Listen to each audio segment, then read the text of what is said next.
Well, good morning, good afternoon, or good evening, depending on where you are in the world, and welcome to today's SecurityBoulevard.com program, brought to you by TechStrong and SUSE. My name is Cody J. Brown. I'm the host of TechStrong Learning, and we have an exciting program ahead. First, I do need to cover just a couple of housekeeping notes. Today's session is being recorded, so if you miss any of our discussion, or maybe you'd like to rewatch or maybe share with a friend, the on-demand recording will be made available shortly after we conclude our live recording today. If you have any questions throughout today's program, and we really hope that you do, we want you to send those in to us using the Q&A tab. You can find that Q&A tab on the right side of the screen, where you'll find a couple of other options. The next most important one is the chat tab, and that's where we want you to get to know your fellow audience members. Let us know your thoughts throughout today's program, or maybe just from where you're tuning in. And of course, before we close out, we are giving away 4 $25 Amazon gift cards. So be sure to stick around for the duration of today's program. So our topic is zero effort, zero trust for blocking 0 days in Kubernetes. And I'm joined by Tracy Walker, Senior Solutions Engineer at SUSE. Tracy, thank you so much for joining me today. Would you like to take it from here? Sure, Cody. Thank you very much. Hi, everyone. My name is Tracy Walker. I'm a Senior Security Engineer for SUSE NewVector. And I'm going to be here to talk to you about zero trust and zero effort, zero trust, which if you're thinking automation, maybe, yes, that's what we would be talking about. So tell you what, let's go ahead and share my screen. And if everybody can see that screen. We sure can. Awesome, perfect, thank you. All right, before I begin, I just wanted to make a couple of clarifications. I'm going to be mentioning SUSE NewVector a lot. I'll try to use the term open zero trust, but just so you're aware, SUSE NewVector, or SUSE, is donating or forking NewVector to the CNCF. This is in process, so if you go to the CNCF right now, you're not going to find Open Zero Trust, but that's going to be the name for it. Open Zero Trust and the Open Zero Trust project is essentially the NewVector code that's being donated. SUSE will continue to develop and expand NewVector, but this gives us a way to continue to provide that to the open source community. SUSE NewVector is 100% open source, so you can download the images from Docker Hub. You can examine all of the code on GitHub. All of our documentation is available on that link. So if you want to go to open-docs.newvector.com, you will find our documentation for NewVector. So everything that I'm going to talk about today, regardless if it's the Open Zero Trust project or NewVector, it's all available for download right now. It's free to use, unsupported. There are no paywalls currently. That could change in the future, but today, everything that you see in the product, everything that I'm going to demonstrate today is free and downloadable. So if you are interested in SUSE NewVector, try it out. Give it a try. It's a full enterprise product, and it's, again, open source and free to use, unsupported. SUSE does sell support, so you can use the software for free, unsupported, and of course, we can support you if you'd like to do that. So first thing we got to get out of the way is what is zero trust. There's lots of zero trust vernacular going on today, so I'll try to keep everything straight. Even when we talk with prospects and things like that, I keep a buzzword bingo card handy on one of my tabs. I took a quick screenshot of that because that's kind of the reality of our security world. There's lots of buzzwords that are used, and zero trust has become, it's kind of risen to the top of the heap, if you will. Everybody is using the term to describe all kinds of things, and most of those things probably are some form of zero trust. So I kind of want to clean the air or clear the air, and just kind of let's keep it simple of what zero trust really is. All right. So, and I'm not going to get into all of the governmental things. If you Google zero trust, you're going to get a long list of security, security vendors and government articles and various things. At a very, very simple level, zero trust just means we're going to deny all by default. We have a complete list of trusted entities, things that can be people, that can be devices, that can be network connections, right? There's all kinds of layers within an architecture, within an environment, right? When we're talking about servers and routers and firewalls and load balancers and just all of these things, how you even get into a data center is usually zero trust. And we can talk about some examples of that. There is a term, zero trust network access, ZTNA. That's, I'm sometimes annoyed when acronyms come up to try to define things that people then try to sell. I don't know that ZTNA is necessarily something different about zero trust that isn't zero trust. So I'm not going to be using that acronym. Very simply, never trust, always verify. That's just kind of the way. So again, lots of real world analogies, right? Airport security, in the US anyway. Going into an airport, when you go through security, you have to provide your ID that proves who you are. And you also have to provide the ticket showing that you're flying somewhere. That's essentially zero trust. Anybody who gets past security, you've been scanned for large metal objects, you've presented your ID, verified who you are, and verified that you actually have a ticket and you're going somewhere and that you should be allowed to go into the terminal, right? Anyone who gets into the terminal is now essentially trusted, right? To a degree, right? There are lots of doors if you go through the airport terminal that say, do not enter. If you press this bar, an alarm will sound. It's like access to the jetway or access to the actual, where all the planes are and things like that. So that's zero trust. If you get into the airport and you're past scanning and then you decide you're going to go run out onto the tarmac or the runway, you're no longer trusted.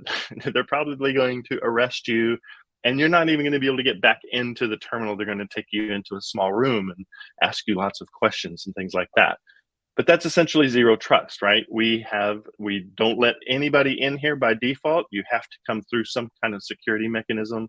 We have a list of who those people are. When you present your ticket, we can verify that that ticket is valid, that your name on the ID is the ID that's on the ticket. You're free to go and get on your plane, right? Same thing with most environments. So that's the principles that we're going to be talking about, creating this list of what is known, and then basically preventing anything that is unknown, right? So that's kind of the concept of zero trust. You do this with RBAC all the time, role-based access control. We have a list of users. When those users come, they come in and they provide a user ID and a password. And that's maybe the level of zero trust that you have. We just have a list of all of our users and they have all passwords and we know that verifies who they are, et cetera, right? So lots of different ways you can implement zero trust in lots of different layers. What we're going to be talking about today is really kind of an application layer, a network layer, process layer. So some of the ways that applications actually run. That's what we're going to be focusing on today.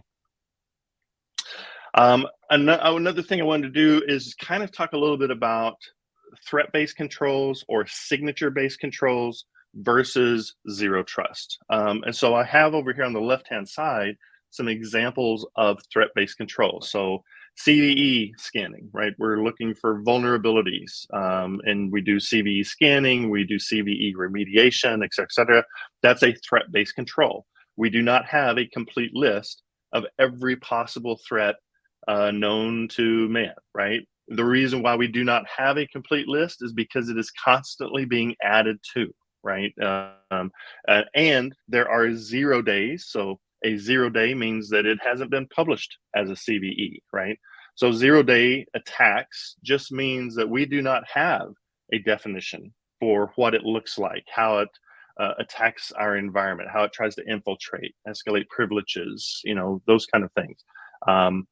So threat-based controls just means you have you can have a list of CVEs, but it's never complete because there are these things called 0 days that can't be on the list. Once they get on the list, then it's a known published CVE. So that's why CVE can't be zero trust, right? We're just going to have to patch everything we can. Data loss protection. Usually this means that the network traffic is being examined for specific data that you don't want to lose. You don't want it to egress your environment. That again also is kind of signature based, right? We're looking for patterns for like credit card numbers or some kind of a personal ID or something like that. We don't want that to leave. And if we see that data leaving, please stop it, right? So that would be data loss protection. Can it prevent every possible formation of that data? Maybe not. We don't know that it's a complete list. So all of these threat-based controls usually do involve some kind of list, but it's just not a complete list. We can't trust that it covers every possible thing that's out there, right? Various network attacks, right? We have a long list of known ways people can attack your network. That's a complete, that's a list of things, but it's not complete because there's still zero-day approaches that we haven't seen yet that we can't add to that list. Zero trust means that we know this list is complete, even if it's changing, right? Even if you've got different people visiting a data center day to day, if you're not on this list, you're going to have to go through some kind of long process to get your name added to that list. And we're going to have to verify and all of these kinds of things before we allow you to be, allow you to enter the data center or whatnot. Admission control, I added this one down here because admission control, and what we're talking about here specifically for Kubernetes, is the admission controller, right?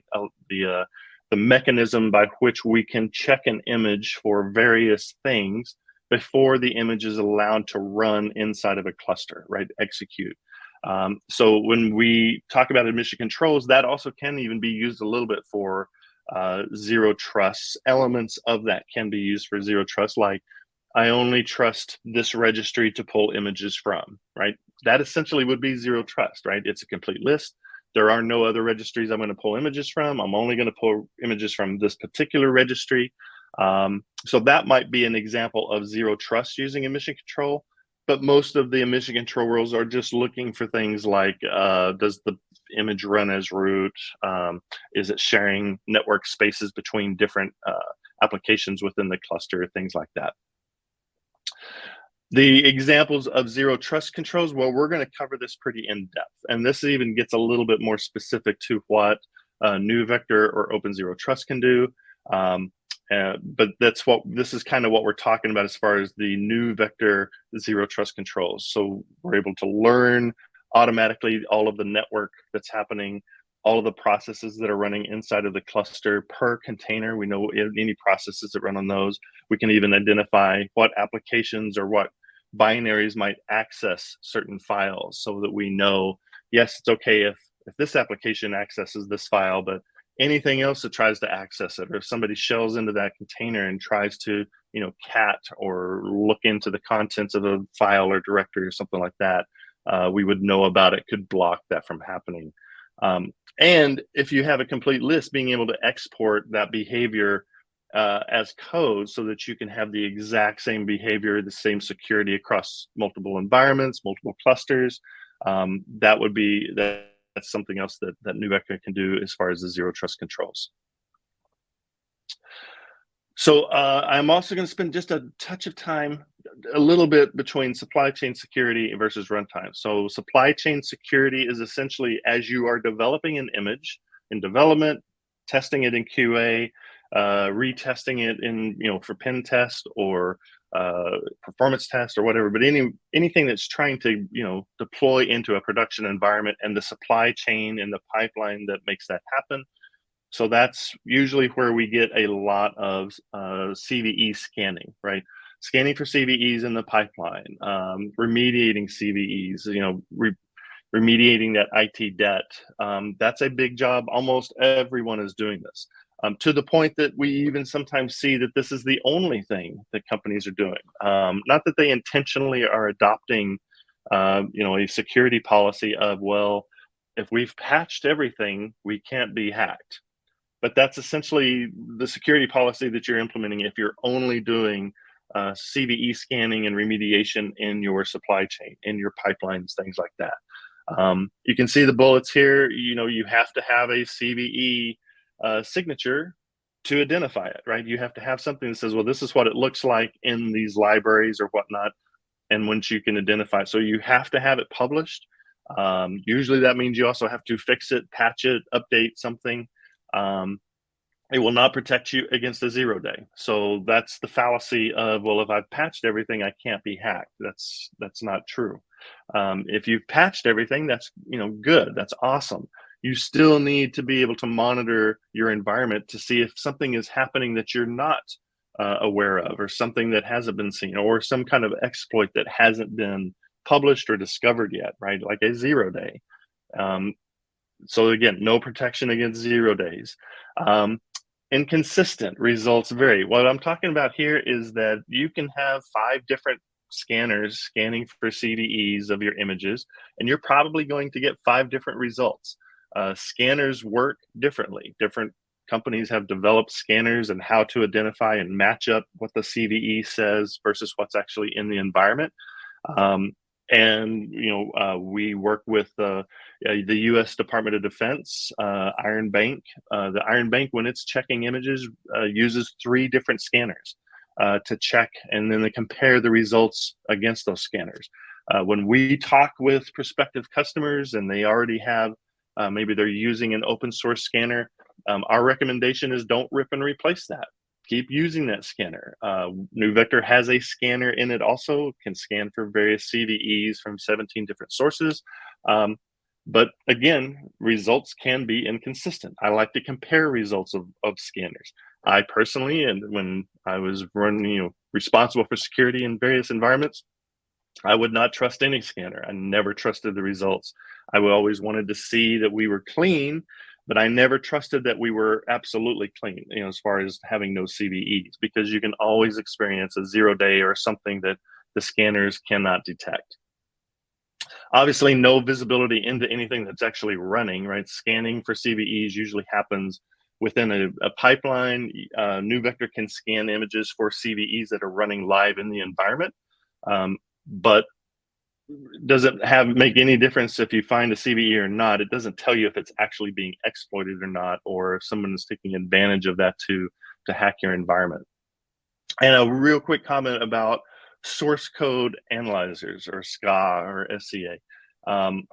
Source code analyzers, it's a worthy security layer. In my personal experience, you don't get a ton of value. You do get a ton of work out of it, but sometimes you don't get a ton of value out of it because source code analyzers have a difficult time really kind of connecting the dots, right? They might find an exploit or a way to get in. That would be like a source of, that allows me to get into an environment. Doesn't really correlate with then what can I do once I'm in, right? Which is like the different sinks, sources and sinks. How do I get in? And then what can I do once I get in there? Just evaluating the code and trying to match all of these things up without the actual application actually running. Maybe it's providing some benefit, but I'm keenly aware that it doesn't really give you a full picture. It can find some things, it can help you format your code much prettier and things like that. But it's a good security layer if you can use it. I wouldn't spend a ton of time if you can implement something that's doing more runtime. Now, the behavior-based zero trust runtime on the right here, this is specific to NewVector. Obviously, we don't need any CVEs or remediation. Can block against 0 days. So when we talk about runtime protection that can block any 0 day that we haven't seen before, how would it do that? We need something to helps us understand what is a normal behavior versus what's an anomalous or abnormal behavior. Full visibility of processes, file access, network behavior via trusted sources of truth. Sources of truth is kind of an important concept to understand. When we talk about sources of truth, if we're talking about like security products like, say, Aqua, Sysdig, Snyk, StackRox, Lacework, there's a ton of security vendors out there that are using kernel filtering, kernel shims, eBPF, extended Berkeley packet filtering. This is a very, very cool technology that allows you to collect a lot of information at the kernel of the worker node. So assuming everybody kind of understands what a Kubernetes stack looks like, you have nodes, which are the VMs, the servers, and those are all clustered together running these applications and and containers and namespaces across all of those nodes. So being able to see all of the processes at the node level, eBPF allows them to filter out every process that's running on all of those nodes. Not all of the processes that run on the nodes are necessarily related to the Kubernetes cluster, right? There's other things running on those nodes. So that's why we say they have to kind of filter out things that are specific to the runtime environment. The one thing that they don't see, and we'll talk a little bit about this, is actual network traffic, right? They might see network processes.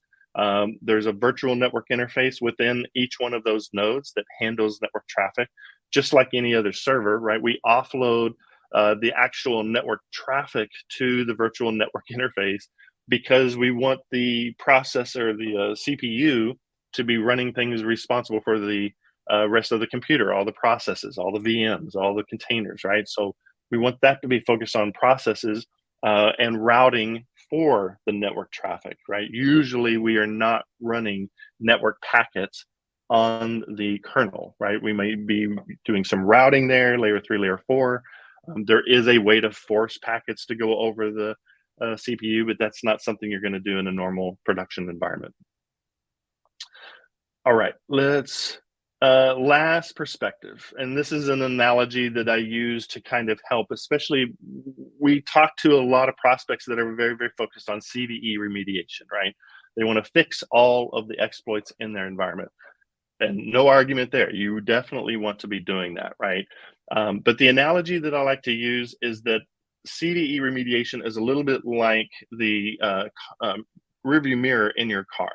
So say, for example, you go to a car rental lot and you rent a car and you get in that car and you're about to pull off the lot and go through the little gate and everything.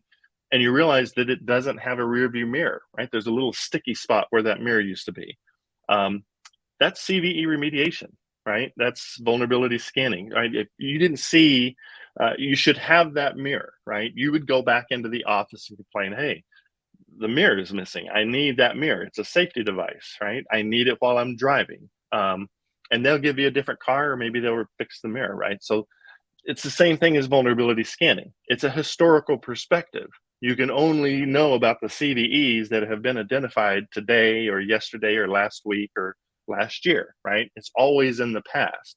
You do not know what CVEs are coming out tomorrow or a week from today or a month from today, right?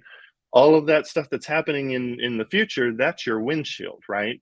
So if you can't see CVEs into the future, you need something else to be able to tell you when something is happening in your environment. You need to be able to understand your network traffic, your processes, the behavior of your application, so that if something is amiss, if there's a pothole, you can avoid it, right? We're always going to be fixing CVEs, and you should. So this is not saying, that's a terrible security layer. No, it's a security layer. And as all security layers, defense in depth, no security layer should ever be assumed as perfect. That's why we have multiple layers, right? These layers help each other. If you remove CVEs and exploits, it makes the environment safer to make sure that nothing else is happening. But if that's the only thing you're doing, then you really don't know what is happening. You only know that you have prevented exploits that you know about. You can't predict what a 0-day is going to do, the behavior that's intrinsic to that. So that is why the runtime security is so important and is such an important security layer. All right, a couple of just a really quick questions. I'm not doing a poll here, but if you start to think about what's the best way to manage CVE patching on one cluster or 100 or 1,000, right? Because it's really the same process, right? You're trying to remediate these exploits and patch things and update things so that they contain, have removed these exploits. What's the best way to manage CVE patching on between 1 or 1,000? I don't know. I think it's the same though. Regardless if it's 1 or 100 or 1,000, I would like to remediate those CVEs in exactly the same way so that the scale of my environments is not impacting me.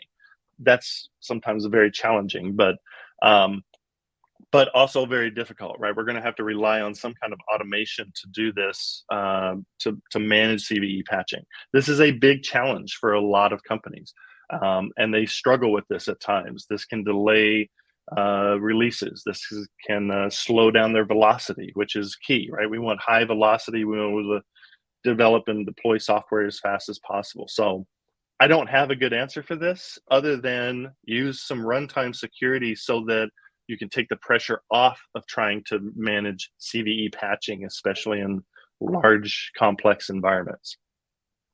Another question, and we do get asked this, what is the best strategy to patch CVEs on 100 clusters or 1,000 clusters? What's the best strategy to do this? Various recommendations you might get. Use your best effort. Admission control rules, right? That's admission control, checking the image. Can we actually do that? I'm not sure. Mob boss mentality. It's come up before, and I kind of kept it from something somebody said, but the mob boss mentality is, hey, you should fix those CVEs. Be a shame if something happened to your release date if you don't pass that CVE, right? It'd be a shame, right? So operations, the security teams putting pressure on development to patch CVEs, and and if you don't do it, something else bad might happen. That's one way to get across. Runtime security. Can we add runtime layers of security to block those? The answer to this question is actually all of the above. Every one of these things can be used to contribute to patching CVEs. You can use admission control rules to say, if this image has CVEs, don't let it run in my cluster, right?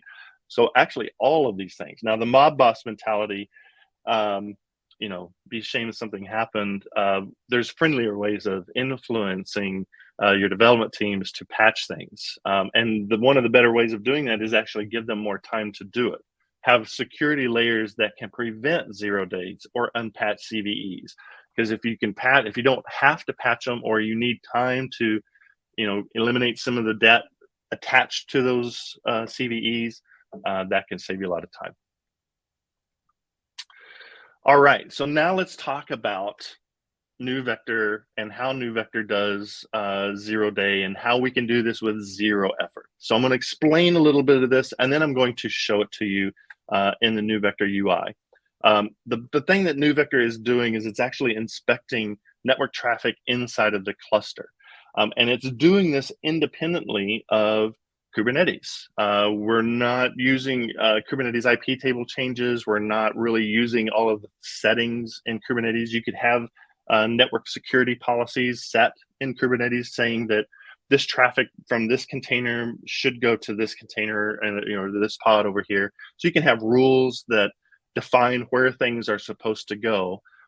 But the weakness in some of those rules is that even though you're defining where it should go, it doesn't necessarily mean that you're denying traffic anywhere else. You've defined a route. We would like you to take that route.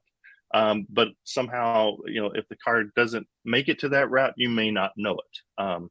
Another analogy, this is a little bit like knowing a car is supposed to go from point A to point B. You have a route. You don't know what the car looks like. You don't know what's in the car. You don't know if it's containing anything in the trunk. You don't know who's driving it. And you don't even know if it reached its destination. All you know is it was supposed to go from point A to point B, right? NewVector solves this. Now, you may see some of that information outside of the cluster. You may be able to tap traffic or inspect network traffic going into a cluster.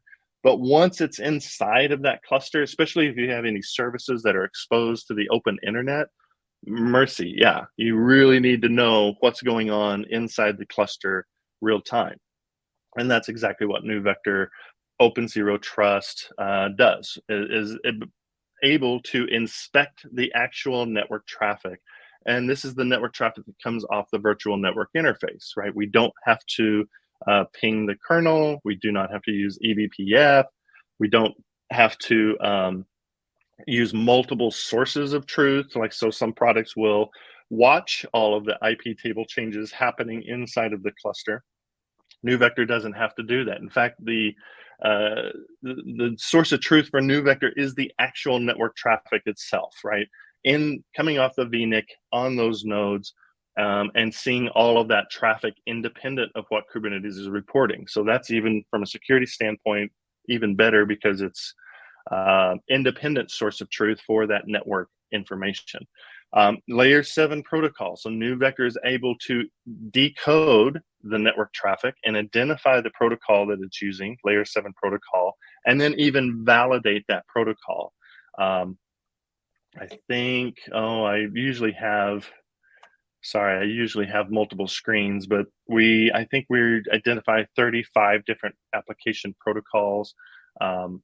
And in those protocols or in that network traffic, we can also identify about 23, 25 different types of network threats. And NewVector is also able to identify all the processes happening on all of the containers. And again, not using kernel filtering. Kernel filtering eBPF is great at identifying processes that are running on the kernel. Fantastic at doing that. But doesn't really do much blocking of those processes. So enforcement of security policies, especially network security policies, really can't do that with eBPF because it really doesn't see the network traffic, doesn't really have a basis for why it would block based on that. So no blocking with eBPF, and even if it's doing some blocking of processes, that means that the process had to reach the kernel. If there was a way that we could stop things before they got to the kernel, that would actually be better, because then we're not relying on this kind of last effort at the kernel to try to stop something that happened there. It'd be nice to stop things in the network layers before something reaches the kernel. And that's also what NewVector does. It's using the behavior of the network traffic and of all the processes to essentially build that zero trust list. We have a complete list of every network connection these containers make. We have a complete list of all the processes that these containers are using to run in the service. And therefore, anything that is not that behavior, that becomes anomalous, that becomes suspect, right? That's what the zero trust is doing. We know ourselves, therefore anything that is not us has to become suspect, right? And that's what we want to investigate. So therefore, if you want to think about it, the signature that we're using here is our own application behavior at a network and process level. Let's continue. So because NewVector can use an independent source of truth for the network definitions to create this zero trust behavior, list of policies, it does all of this automatically. It can identify that behavior automatically. It can automatically generate those security policies. You can even automatically export those policies as security as code within your SDLC, within your pipelines. You can export that security policy and apply it to other clusters. So they also enjoy the exact same zero trust segmentation. This is why you can block 0 days. There is no 0 day, there is no exploit, there is not even a known CVE that is going to match the behavior of your application, right? The processes and network connections that your applications, your services are making are unique to your applications. And so therefore, anything that is not your application behavior has to be suspect, right? And that goes for 0 days, that goes for unpatched CVEs. I have a slide and a demo that we're going to explore this and prove this point out for us. NewVector can also do some things like packet capture. When we see a threat in that network traffic, we can do the packet capture. That is not zero trust, right? Having a list of all these network exploits is not zero trust. It's another security layer. If we identify something that we could recognize, sure, we should block it on that basis. But that's not the zero trust. Same with the data loss prevention, the DLP and the WAF functions. These are based on regex pattern matching. So again, not really zero trust, just doing some pattern matching to do DLP and WAF and doing it inside of the cluster. These are the layer 7 protocols that we were talking about. So again, we validate these protocols with NewVector, Open Zero Trust. And when we do that, we are automatically looking for this list of threats. Again, not zero trust here. This is just another security layer saying, if I'm able to match on these threats, we can block based on that, right? So we can go even further. All right, so the demo that I'm going to do is, or show you here, is what we're going to do is we're going to take a demo that if you've ever seen me do a demo before, you'll know what this is going to look like. We're going to take a single container that's running a web application. It's exposed to the open internet. and we're going to see the behaviors. We're going to look at the processes and the network behaviors, and we're going to delete them. We're going to start from fresh. We're going to move that container into what we call our discover mode. The discover mode is going to learn all of the processes and all the network connections that are happening within that container. Then I'm going to change that mode to protect mode. Now this is saying a monitor, right? The monitor mode and the protect mode are the two operational modes, right? These are the modes that you're going to be using when you're securing the environment. The monitor mode, as you might expect, just means we're going to alert, but we will not block anything. We're not going to enforce these policies from a blocking perspective, but we are enforcing them from a, hey, what was that? We're going to alert you to anything that is anomalous to your application behavior. So this becomes a very safe way to kind of test to make sure that, yeah, the behavior that we defined is accurate and you shouldn't be getting a ton of alerts on anomalous activity. The protect mode, and that's where we'll start, we'll back into the monitor mode, but the protect mode is full blocking. Any anomalous activity at a network or process level, NewVector can block that behavior based on the fact that it is not your application behavior. That's zero trust segmentation. So that's the little demo that we're going to do. And then we'll go back over how that zero trust can block 0 days, but we're actually going to demonstrate this just a little bit. So let me here we go, find my location here. And so what we're looking at here is NewVector. Now I'm going to need to bring up a terminal. So give me 1 second.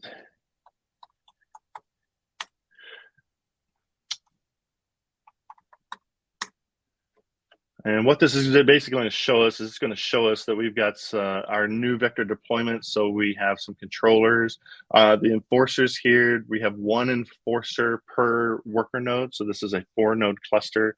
And you can see all the services that we're running here. And so what I'm going to do is let's go to our policy groups in NewVector. And if I scroll all the way down to this one container, this struts, Vader struts, I've got it in a Vader struts namespace.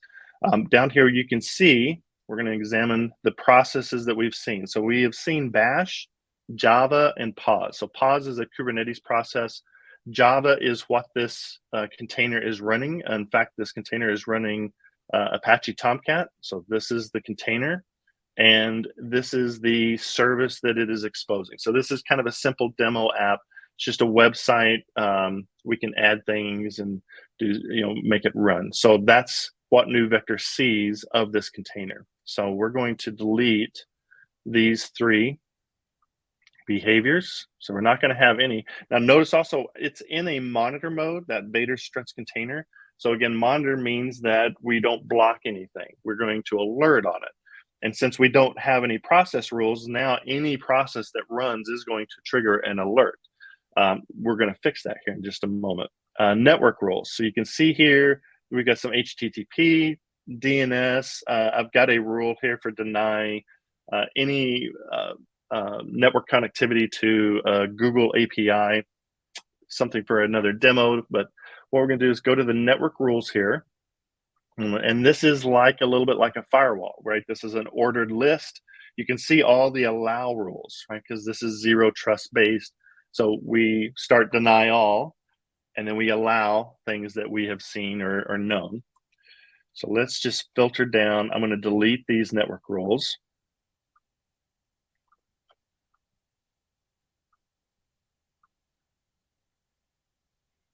All right, I'm just leaving my user created because I like to use that for other demos. So now we are going back to policy groups at the very bottom. And like a good magician, doing a magic trick, although this is not magic, no processes up my sleeve here, no network rules except for the one that I have created. We're not actually going to, we can ignore that for a moment. File access rules. So the file access rules work a little bit different. You have to add a mount point or a directory or a file location, and then we can monitor anything that accesses that file. You'll notice here, allowed application. So in the discover mode, we'll even learn if an application is accessing that file, and we will allow list it based on that. And that way, when we start enforcing anything else that's trying to access that file, it gives us an opportunity to say no. If you're thinking about, well, what about all of the system locations like Etsy password? I don't see that one there. That's one of our predefined filter. Etsy host, user local bin, Etsy password, Etsy shadow, all of the system or the sensitive system locations within the container, we are already protecting those by default. So you don't have to add anything for just the system file protection. So like I mentioned, we are now going to move this container to a discover mode. So we're going to learn its behavior. All right, it's in discover mode. All I need to do to learn the behavior is exercise the application a little bit. All I'm going to do here is just refresh the page. Let's create a new order. I'm going to create that order there, and let's delete Jim. I'm just going to delete one of these. If you're counting, I've executed 3 HTTP requests. I refreshed the page, I added one, I deleted one. If we go back to NewVector, because we're learning this real time, and I hit this refresh, watch down here at the processes, watch what we see show up. Well, there it is. Java is running and pause, because pause is a Kubernetes process. There's HTTP traffic for the network rules, right? We've already relearned this automatically. Let's make it just a little bit more interesting. I'm going to shell into that container. Let's clear my screen. First thing I'm going to do here, and I'm going to make this just a touch bigger so that you can kind of maybe see the commands I'm running. I'm going to run a who am I. I am running as root inside this container. That, for most environments, is already a security violation because that means I can do just about anything that I want to do. If I do an ls, let's do a remove of index.html, and let's recreate it. wget. Let's just go google.com. I can make network connections out. I can run processes, all of these kind of things. What is NewVector saying about all this? Well, if I hit refresh and go to my process profile rules here, you'll see there's a bash and the clear and the du and the ls and the remove and the wget, right? All of those processes NewVector just learned. If I go back to my network rules, remember that wget to Google, yeah, there it is, DNS, right? We saw some DNS traffic to pick up that, to do that wget of Google's web page. So now I'm going to move this to a protect mode, right? And change our mode to protect, which means that we're going to enforce that nothing else happens in this environment. Although we just did the bash, so I'm going to delete bash and the clear and the du, the ls, the remove, and the wget. We're going to delete those because I know, that was just me kind of messing around right there, right? Java and pause are my real processes there. I'm not going to worry about the network settings. I'm still in that container. Who am I? Operation not permitted, but I'm root, ls, du. How about, we removed a file. How about a remove, and let's just do a recursive force of every file on the container. Not permitted. That is zero trust. If it's not running Java or pause, we're not going to allow it. That's what that means. We're using our application behavior to define what is zero, what is allowed versus what's not. I don't need a CVE to tell me that these things are no good. If I exit this container and I try to get right back into it, I cannot get back into that container, right? I just tried that twice. That's because we've got the zero trust. If I go to my security notifications, at the top here, you will see there's that bash that I just did, right? You're seeing us deny all of these rules. In fact, remember that Google rule, that network? That's the network rule, that manual network rule that I added, saying anything that hits star.google.star, let me know about it. And so that's exactly what that was. If I wanted to allow bash, I could allow it right here from my notifications. Maybe there's a process we need it to have, even though we haven't actually exercised it. That would allow me to go back into that container as root. Who am I? Not permitted. ls du. I still can't do any of those things. What if I attacked that container? So let's do an attack.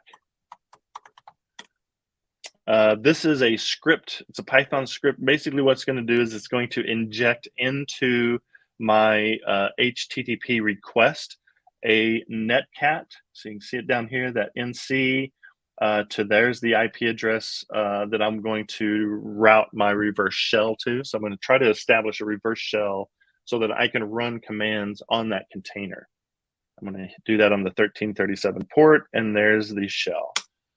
So I hit return. Notice that it's just kind of sitting there, not doing anything. If I come back to NewVector and hit refresh, and the demo gods are still kind to me, there we go.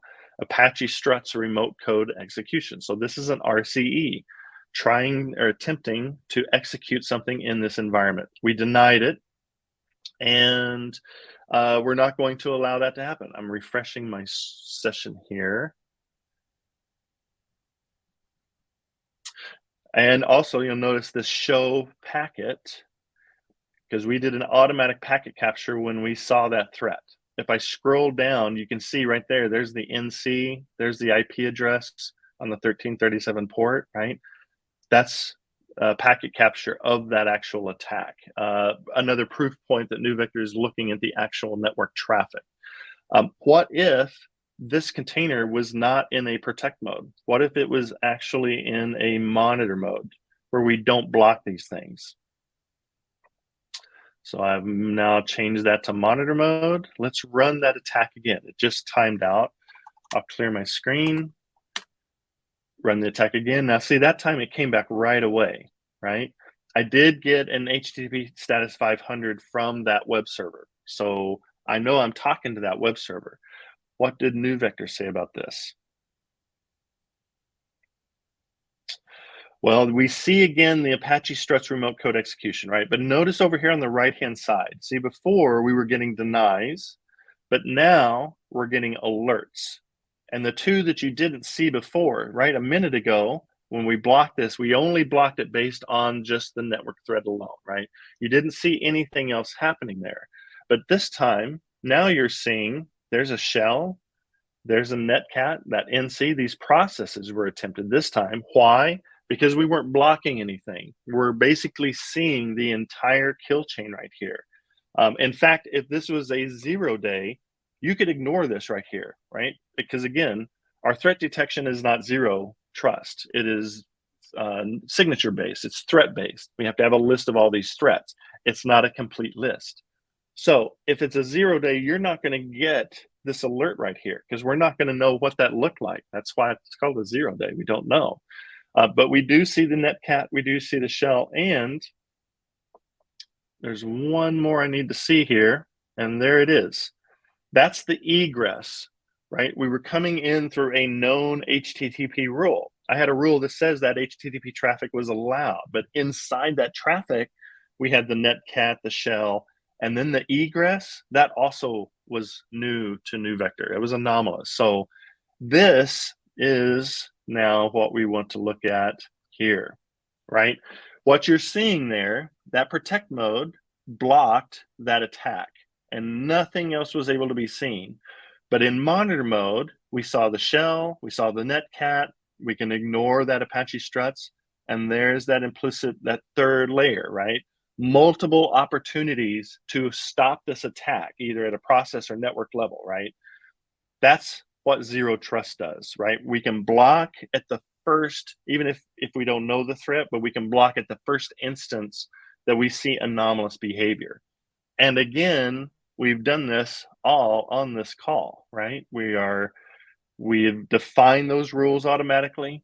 We have now enforced those rules automatically. And like I mentioned, if you're doing this in an SDLC, if you're doing this in a lower level environment, like a development integration test or a QA environment, You can do the learning. You can have the rules built automatically. You can even export those rules automatically. Let's call that one Tracy. Let's open that file. Security as code. And there it is. So this YAML file that we have built automatically contains all of the security. In fact, we've even got, like, there you see DLP, egress, we have file protection. So there's the file protection we were talking about.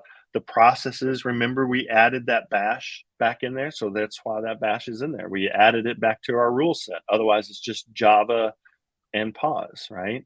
It's in a monitor mode. We have WAF settings, etc. So this is your zero trust security policy. And we recreated this entire thing automatically on this little webinar, right?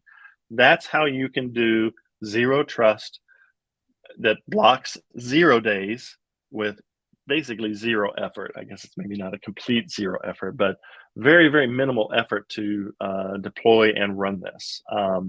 Again, fully open source. You can download NewVector, deploy it into a cluster.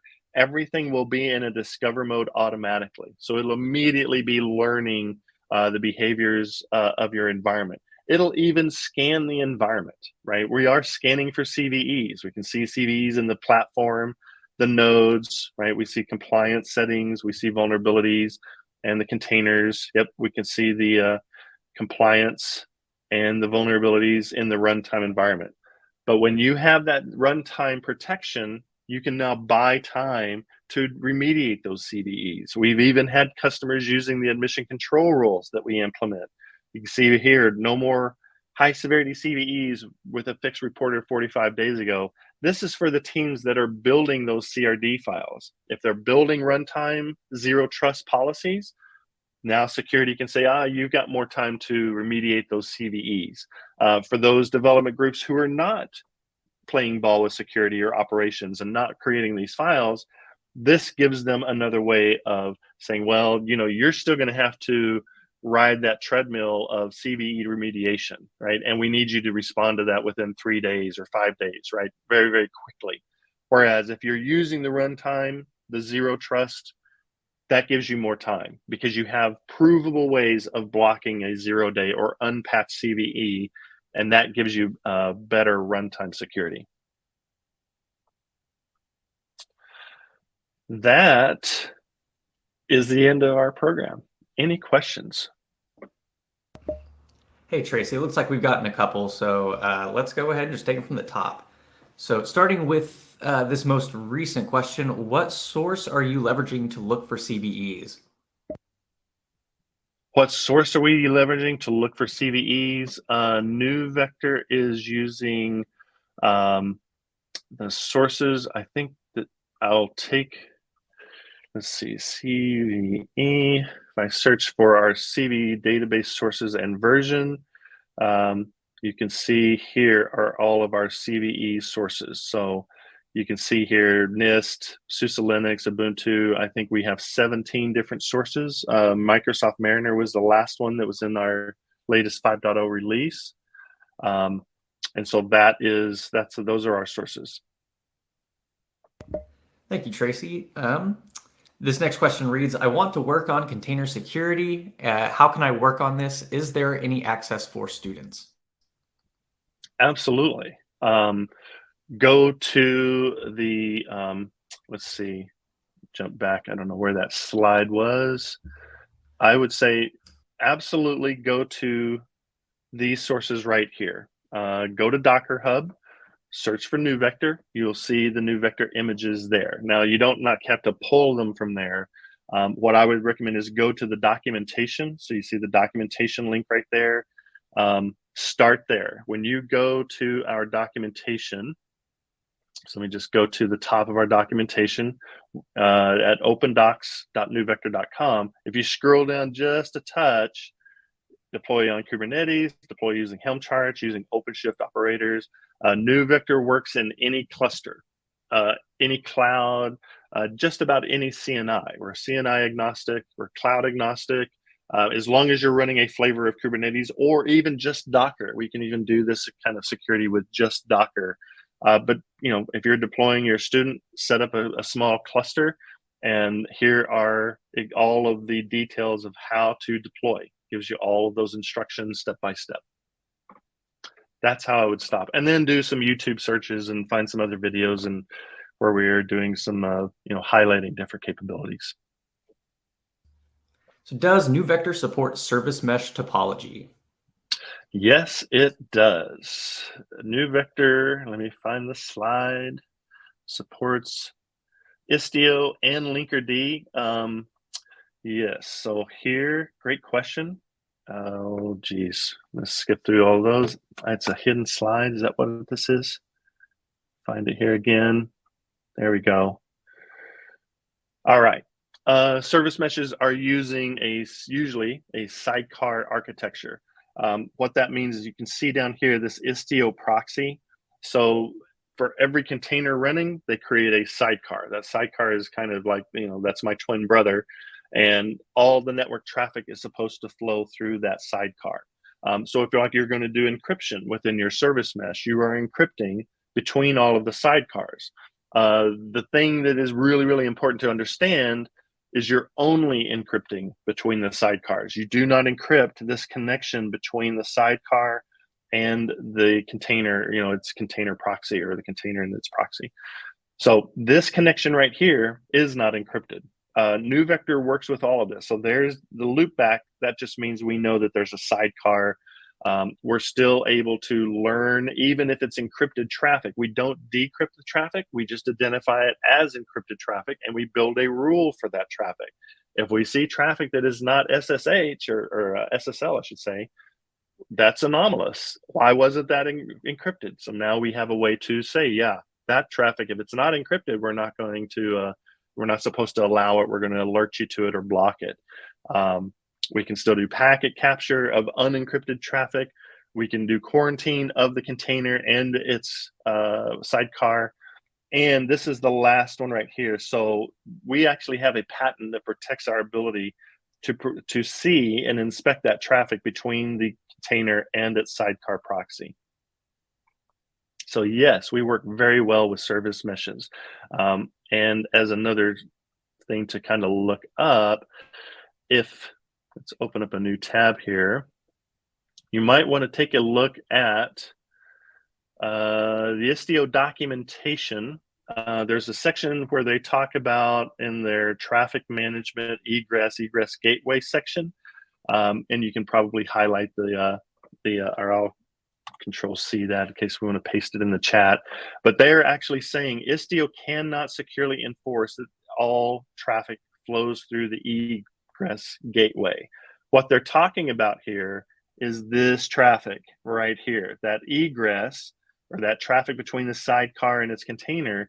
They cannot guarantee that all traffic must use that. They can't do any enforcement until they get to the sidecars, right? That sidecar traffic, that's where they control the traffic.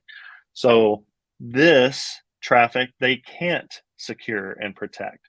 And that's exactly why they're having under this section, apply Kubernetes network security policies, right? You're going to have some kind of security making sure that that traffic is being enforced. Well, NewVector, as you just saw, can do that automatically. We can build those rules and you don't have to create YAML or do these extra steps. Just use NewVector or Open Zero Trust, and we can enforce that right there.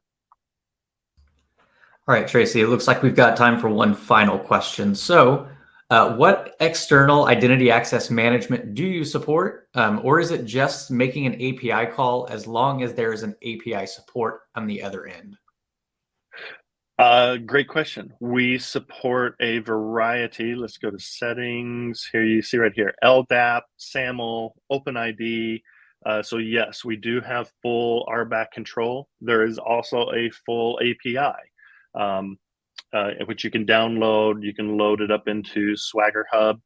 So this is our 5.0 API. So everything is covered via API, but as far as actually role authentication, et cetera, we support all of these, and we do have full RBAC. So we do support various RBAC roles for scanning, registry scanning, admission control, vulnerabilities, all of these events. So we do have full RBAC and security built into the security platform.